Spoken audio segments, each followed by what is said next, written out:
And we're back at part 2 of Bugs Bunny's Crazy Castle 3.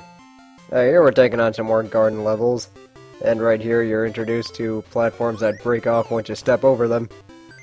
And one thing that is important to know in this level is that they do introduce a lot of gimmicks in these middle stages. I mean, not just this level, but this video that I'm covering. And you just saw one of them right there. That's the grass that slows you down. The game expects you to put a lot of these gimmicks together pretty quickly, and right away you can already see the levels are starting to expand, just like Crazy Castle 2. But the good news about this one is that you can see things ahead of time, and also enemies are actually a lot quicker, or a lot easier to get rid of. And this is the one game where you actually do have to use the weapons. I think I said that earlier in part 1.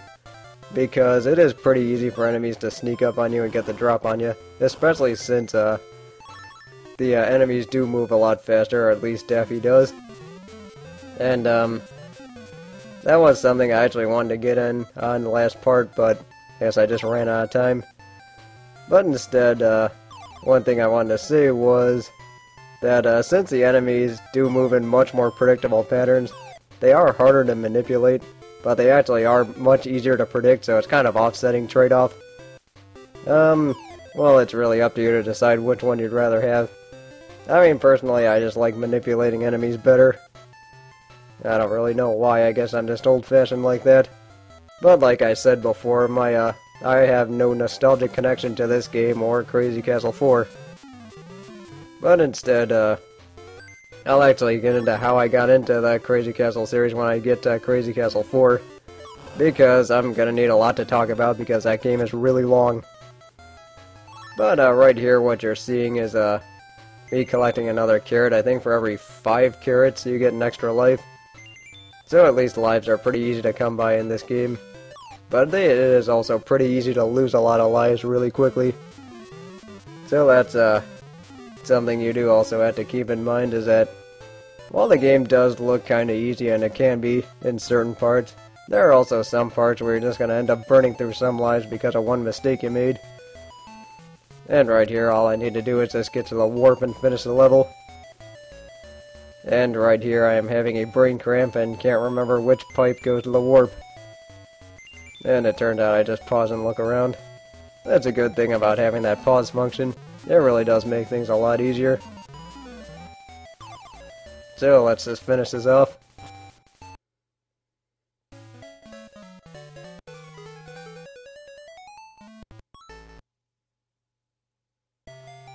And in these middle stages they introduce more gimmicks, and this one is where you press the switches where you press the A button to activate or to change steers. So if you press the steer, or press the switch when the stair is going up, then it moves the stair down.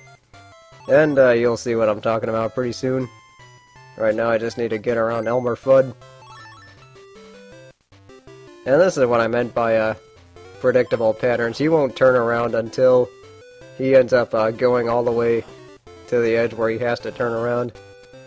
So that's just something you have to keep in mind while you're playing this game. And here I'm just kind of being an idiot and getting myself killed. So, take 2.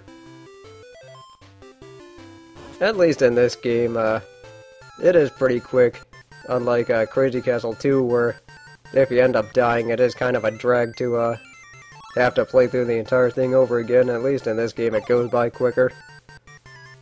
And right here, the shield makes a return from Crazy Castle 2. But it doesn't have like any blinking feature or anything, so you really do have to listen to the musical cues as to when it's about to run out, because if that thing runs out, it can really put you in a bad spot. And right here, all I need to do is just get more doors. And I'm just taking more pipes. That's one thing the garden will do, or the later levels of the garden will expect you to do, is put all these gimmicks together. Whether or not it's pipes, or use of up blocks, or those switches that we just saw. As well as the warps, and I know there's something else I'm missing too. But moving on, I'm just gonna wait for Elmer Fudd to go over there. And yes, this does take a while, unfortunately, because he moves pretty slowly in this game. which might be a good thing or a bad thing. Well, who knows at this point. I don't even think I used those switches once this level. But whatever, we're done with the level. And you actually don't get extra lives when you finish the level either, which I found kinda odd. But anyway, on to stage 8.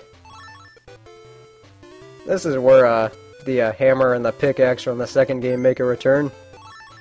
And they're just introducing the gimmicks pretty early in these middle stages of the first section. And one thing I did want to mention was that in the fourth sections, you get different pathways, you get different gimmicks, and you get different enemies. So you do have to put everything together pretty fast, which is one thing I actually kind of like about this game, is I expect you to understand what the gimmicks are, understand what the gimmicks do, and they expect you to understand how to put them together. You know what, I said 5 carrots with an extra life. I think it might have been 10. I'll have to correct that in the next video. Or I mean, I'll have to correctly identify it. One of those two. And here all I'm doing is just running away from enemies and getting more keys. And in this game, it actually does require you to use your weapons more frequently compared to the second one and the first one even. I mean, the first one you didn't get that much in terms of weapons. And the second one actually used more shields. And, yeah, it wasn't just shield, it was some other things too, but in that case, I get the hammer back. So now I just have to figure out where to go and what to do. Well, that's the good thing about having that pause function, as I've said before, it gives you a chance to change a plan and make adjustments in case something's not working. And that's one thing I'm going to be doing quite a bit in these, even in these early stages, because this game does have pretty schizophrenic difficulty, in which some parts are a lot easier than others. And right here I'm just trying to... I know that last key is right there. The problem is there's just Daffies and Tweeties everywhere, and I really can't do anything about that now. So what I have to do is just wait for them, which will get kinda tedious, because he's gonna come right back. And Daffy's already driving me nuts more than he did in the NES one. But with that, we already got all the keys, so let's just get out of here. See, I'm using my brain this time, which didn't really happen all that much in the last 2 levels. Or in this part, even.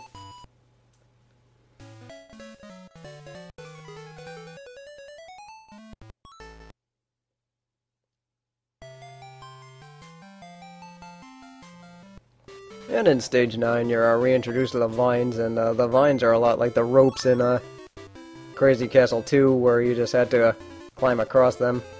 And this is what I meant by the game forcing you to put the gimmicks together. You have Elmer Fudd on one side, you have Switch, and then you have vines you have to work with. So you do have to figure out how all those things work. I mean, it's not like it's rocket science or anything. You just have to know like what to use when.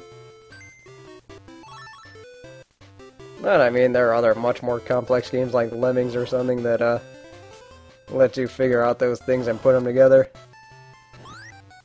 But anyway, what I'm supposed to do is just go across here and get all these keys. This is where I actually do have to use the switches. And you just go up to it and press A to change the direction of the stairs. Right here, I'm just trying to figure out where I'm supposed to go. Once again, not really too difficult. And, yeah, Daffy almost snuck up on me. So what I have to do now is just either use the door, or do this with the pipes. And that extra rabbit's an extra life, so extra lives are always good. I mean, I don't think I'm gonna have to worry about extra lives, because they are pretty easy to come by, especially with carrots being another method of getting lives. So you shouldn't be too worried about sweating for lives. I mean, unless you're really sucking and getting killed a lot, but that's what the password is for. And as you notice, the password's a little bit longer, but it's really not that big a problem. Or I think it was AVGN who said that this series had the shortest, sweetest password he ever saw. I don't really know what I was waiting for. Well, let's just finish this.